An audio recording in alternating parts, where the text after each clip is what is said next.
नमस्कार बंधुरा शुभ दुपुर। आज आबार एक रेसिपि निये चले एलाम तेलकई।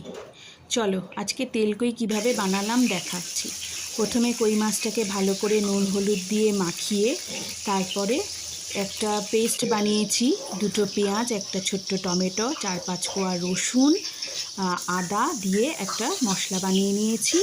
মশলাটা বানানোর পরে কড়াইতে ভালো করে তেল গরম করে ওতে একটু কালো জিরে ফোড়ন দিয়ে ওই মশলাটা দিয়ে ভালো করে কষিয়ে তার মধ্যে হলুদ গুঁড়ো, লঙ্কা গুঁড়ো, জিরে গুঁড়ো, ধনে গুঁড়ো দিয়ে আর 1 চামচ নুন দিয়ে ভালো করে কষিয়ে আমি ওই যে মিক্সিতে যে মশলাটা করি ওই মিক্সির মধ্যেই জল গুলে দিয়ে দিই। তাতে কি হয় রান্নার টেস্টটা একটু বাড়ে।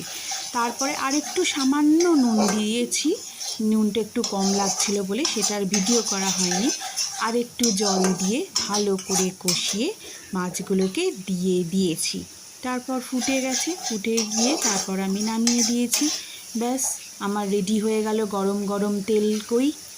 যদি আমার রান্নাটা ভালো লাগে অবশ্যই আমার চ্যানেলটা একটু সাবস্ক্রাইব করবেন আর একটা লাইক দেবেন। আমি তো বুঝতে পারছি না আমার কাজটা আপনাদের কেমন লাগছে। Thank you, tata.